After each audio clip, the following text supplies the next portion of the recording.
안녕하십니까. 거꾸로 투자하는 쇼킹 부동산입니다. 세 가지 중요한 소식이 나왔습니다. 첫 번째 소식은 취득세 중과 폐지 언론 발표 소식 좀 말씀을 드리고자 합니다. 이게 굉장히 중요한 내용입니다. 두 번째는 내년 4월부터 시행될 청약제도 개편 방안 확정 내용을 좀 말씀을 드리고요. 세 번째는 임대사업자 제도가 이번 달 확정 발표가 된다고 합니다. 이게 부동산 시장에 어떤 의미가 있는지 쉽게 정리를 드리겠습니다. 영상 시청 전에 구독으로 인생을 바꾸시기 바랍니다.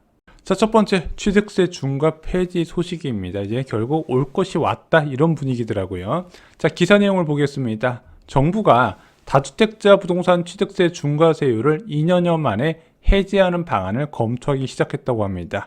기획재정부와 행정안전부, 국토교통부가 이런 내용을 담은 취득세 중과제도 개편 방안을 내부적으로 논의 중이라고 해요. 자, 이들 부처는요, 취득세 중과제도를 해제하고 기존 방식으로 원상복귀하는 것을 방안으로 내년 경제정책 방향 과제 중 하나로 살펴보는 것으로 전해진다. 기사에서는 이렇게 되어 있었습니다. 자, 취득세 중과제도는 언제 생겼고 무엇일까요?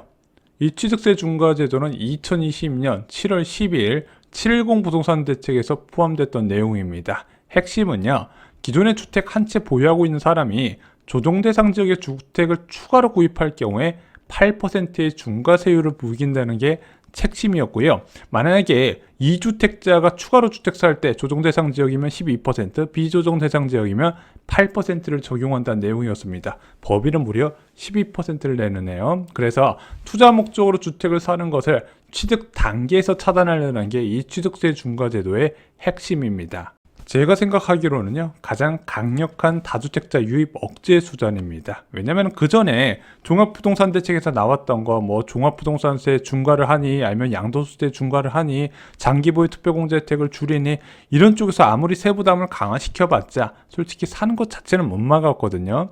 집값이 워낙 빠르게 올랐던 시기라서 뭐 종부세 부담을 느끼지도 않을 뿐더러 시간이 지나면 양도세 중과를 풀려준다는 기대감이 컸기 때문에 일단 사 모으는데 급급을 했고, 이런 규제가 크게 도움이 안 됐던 겁니다. 하지만 취득세 중과는요, 유주택자의 추가 매수를 철저하게 차단하는 효과가 분명히 있었어요. 그래서 710 대책 이후에 주택 매수는 눈에 띄게 줄어들게 됩니다. 7월 달에 서울 아파트 거래량 10,000건이었는데 그 이후에 5,000건, 3,000건, 4,000건으로 뚝 떨어지게 된다는 거죠. 자, 근데 이 취득세 중과 제도를 만들 때 예외 규정을 하나 뒀어요. 바로 공시가격 1억 이하 주택은 취득세 중과 대상에 포함을 안 시킨다는 규정이 포함되어 있다 보니까 다주택자나 법인이 1억 이하 주택에 주택을 싹쓸이해가는 현상이 나타났고 실제 그 지역이 많이 올라갔죠. 자, 근데 이번 정부 들어와서 다주택자 중과를 좀 푸는 추세입니다. 그래서 먼저 처분 단계에서는 가장 강력한 양도소득세는 내년에 5월까지 한시적으로 풀어준다고 합니다. 근데 저는 이거 좀 연장될 가능성이 있지 않나 보고 있어요. 그리고 저희가 얼마 전에 영상에서 만들어 드렸지만 종합부동산세 중과세율도 좀 완화가 됐습니다. 그래서 2주택자까지는 종부세율 중과 안 하고요, 3주택자도 공시가격 합산 12억 이하는 중과 안 하기로 했는데, 야, 그러면 3주택자는 중과되는 거잖아. 이게 인별과세다 보니까 명의를 잘 관리하면 사실상 중과세율 자체가 역사 속으로 사라졌다, 저는 이렇게 평가를 하고 있습니다. 그럼 남은 게 무엇이 있죠? 취득세밖에 없죠. 취득세 중과 시기는 솔직히 언제 푸냐의 문제이지 언젠간 풀릴 것이라고 누구나 예상을 했던 것입니다. 이 취득세 중과유예 언론 보도가 나온 날 관할 부처인 행정안전부에서는요, 보도 설명 자료를 배포했습니다. 정부는 2023년 경제정책 방향을 준비 중에 있으나 현 취득세 중과 제도에 대한 개편 여부, 방식 및 추진 시기 등에 대해서는 아직까지 관계부처 간 논의 및 결정한 바가 없음을 알려드립니다. 그런데 여기에 덧붙인 게 있어요. 취득세 중과 완화는 국정과제 08 안정적인 주거를 위한 부동산 세제 정상화 세부 과제로서 현 정부 출범 이후 개편 여부, 시기 등을 지속 검토 중인 과제임을 덧붙였습니다. 아니, 보도 설명 자료까지 나온 거를 왜 오보를 네가 이 영상을 찍냐, 이렇게 여쭤보시는 분이 계실 것 같은데요. 여러분들 혹시 기억나시나요? 올해 9월 7일 날 추석 이후에 10억 초과 아파트 대출 규제 풀린다는 언론 보도가 나옵니다. 그리고 나서 기획재정부가 즉각 반박 보도 설명 자료를 배포해요. 이달 말 부동산 관계장관회의를 통해서 10억 대출 규제 등 추가 규제 완화를 검토한다는 보도는 사실이 아닙니다. 이렇게 됐는데 실제 그 다음 달에 10억 초과주택 주택담보대출이 허용이 돼버려요. 그래서 지금 보면은요, 언론에서 먼저 이런 규제가 풀릴 것이다 이야기를 하고 정부에서 잠깐 반박을 하다가 그 이후에 실제 부동산 시장 상황이 더 안 좋아지면 그 언론이 콕 집은 것을 푸는 행동이 계속 반복이 되고 있다는 겁니다. 자, 그럼 이 취득세 중과제도 풀리면 무엇이 달라질까요?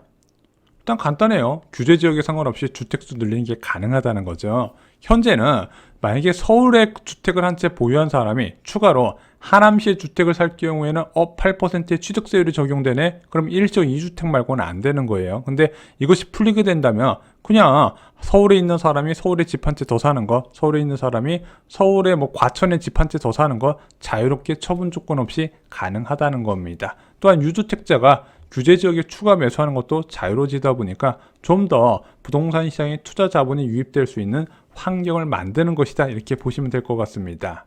물론 이 제도가요, 취득세 중과 완화가 집값 흐름 자체는 바꾸지를 못한다고 봐요. 잘 생각해 보십시오. 자, 얘가 710 부동산 대책에서 나왔어요. 자, 2020년 710 부동산 대책 전후로 집값 흐름이 바뀌었나요?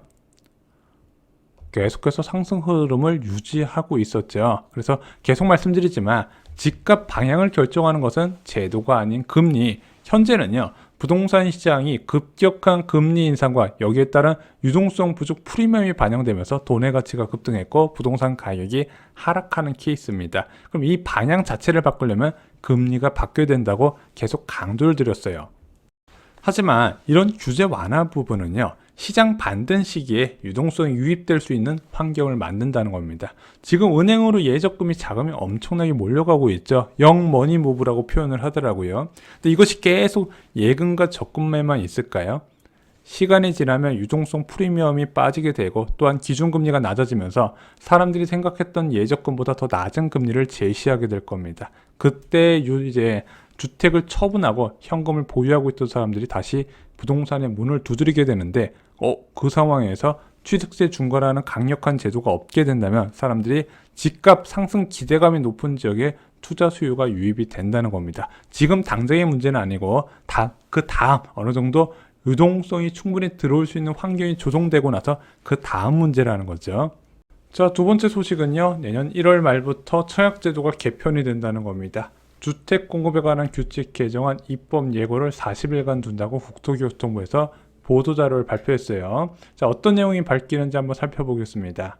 자, 먼저 민영주택 일반 공급 제도 개선 방안 보겠습니다. 현재 투기과열지구 중소형 면적은 가점제가 100%인데 바뀌게 돼요. 먼저 소형 면적 60제곱미터 이하는 추첨제가 60%, 그리고 60에서 85제곱미터 중형 면적은 30%로 조정이 되고요.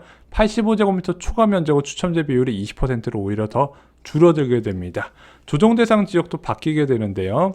추첨제 비율이 소형 면적은 60%, 중형 면적은 30%, 대형 면적은 50%로 조정이 됩니다. 또한 무순위 청약 지역 제한도 폐지가 됩니다. 요즘 미분양이 나거나 미계약 불량이 발생을 하게 되면요, 청약 제도를 통해서 무순위 청약을 접수하게 돼 있거든요. 이게 지역 제한도 있고 주택 유무, 주택 보유 제한도 있었어요. 근데 그 중에서 하나인 지역 제한을 폐지를 하게 되는 겁니다. 그래서 만약에 이번에 둔촌주공에서 미계약 물량이 나타나게 되면은 이제 앞으로 40일 뒤에서는 이 미계약 물량 전국에서 신청이 가능하다는 거예요. 단 무주택 요건은 유지가 됩니다. 그래서 무주택자만 청약할 수 있다는 거 잊지 마시고요. 제가 볼 때 이 무주택 요건도 조만간 빠지지 않을까 생각이 듭니다. 현재 기존 주택 가격이 급락하다 보니까 분양 수요 자체가 크게 줄어들었어요. 작년에 서울 아파트 경쟁률이 163대 1이었는데 현재 9대 1 수준까지 줄어들었다고 합니다. 내년에 더 낮아질 거예요. 이러다 보니까 청약통장 무용론, 청약통장 해지하는 사람도 많이 계시거든요. 근데 저는 좀 이렇게 접근하셨으면 좋겠습니다. 분양이든 청약이든 일단은 기존 주택을 매수하는 것도 좋기는 한데 이게 자금이 있어야 되잖아요. 기존 주택을 살려면. 근데 자금이 많지 않은 사람한테는 저자본 고소득 가구가 있단 말입니다. 그분들한테는 분양도 좋은 대안이 되고요. 또 하나, 나는 1주택자인데 갈아타려고 그래. 그때 중도금 대출을 활용 가능한 분양도 좋은 대안이 될 수가 있습니다. 다 주변 시세 대비 확실히 분양가 매력도가 있어야겠죠. 자, 세 번째 소식은요. 임대사업자 개편안 연내 확정입니다. 이것도 좀 비중 있게 보신 분들이 많이 계시더라고요. 일단 원내는 국토부 장관이 어제 있었던 기자간담회에서 이렇게 이야기를 했습니다. 임대사업자 대책을 가급적 연내에 결론을 내리겠다. 그러면서 덧붙인 이야기가 무엇이냐면요. 등록 임대라는 이유로 세제 혜택을 줬을 때 투기로 사재기 하는 폐단도 있었기 때문에 어떤 장치가 있어야 하는지 깊게 검토하고 있다고 밝혔어요. 자, 그래서 현재 예상 가능한 것은 일단 혜택은 다시 원상복구하되 의무를 동시에 부여하는 방안이 유력하다고 보고 있습니다. 그런데 이 등록 임대 사업자 때문에 뭐 집값이 오른다 이렇게 말씀하시는 분들이 계시더라고요. 이것 때문에 부동산 시장을 다시 전망해야 되는 거 아니냐 이렇게 여쭤보시는데, 저희가 지난번에도 말씀드렸지만 이 등록 임대 사업자 누가 많이 등록한다? 월세 목적으로 주택을 구입하는 경우 오피스텔이나 아니면 빌라 또는 이제 복도형 아파트에서 월세 목적으로 주택을 주고 구입해서 세를 받는 경우가 있거든요. 그분들이 이걸 등록을 많이 하시더라고요. 근데 여러분들이 흔히 알고 계시는 투자자, 특히 갭 투자자들은요, 의외로 등록을 많이 안 해요. 딱 아파트만 등록이 많이 돼 있고 그 외 아파트 보면 임대사업자 비율 되게 낮아요. 왜냐면은 이 갭 투자자들이 이것을 왜 선호하지 않냐? 간단합니다. 8년 동안 보증금 증액을 못 해요. 그래서 원래 갭 투자자들은 한번 주택을 투자하고 장기간 끌고 가면서 전세 보증금을 올려가면서 본인의 투자 자금을 줄이려고 하거든요. 근데 그게 제한되다 보니까 이 임대사업자 제도 그렇게 많이 활용하지는 않더라고요. 그래서 등록 임대사업자 제도는 좀 이렇게 이해해 주셨으면 좋겠습니다. 과거에 김영미 국토부 장관이 부동산 대책을 계속 쏟아냈었잖아요.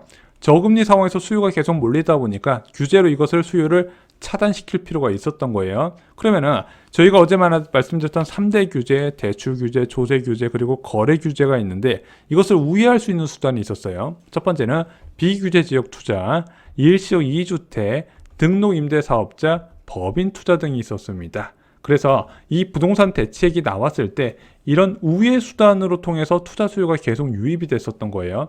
등록 임대 사업자는 이런 우회 수단 중 하나로 생각을 하시면 될 것 같습니다. 그래서 쇼킹부동산은 다시 말씀드리지만 금리의 연속된 변화로 시장 전망을 하고 있고요. 이 규제에 대한 영향은 부수적인 영향으로 분류한다고 다시 한번 말씀을 드립니다. 오늘 준비한 소식은 여기까지입니다. 영상이 마음에 드셨다면요, 구독과 좋아요 부탁드립니다. 여러분들이 쇼킹부동산 영상을 보시는 매일 20분이 절대 헛되지 않도록 하겠습니다. 감사합니다.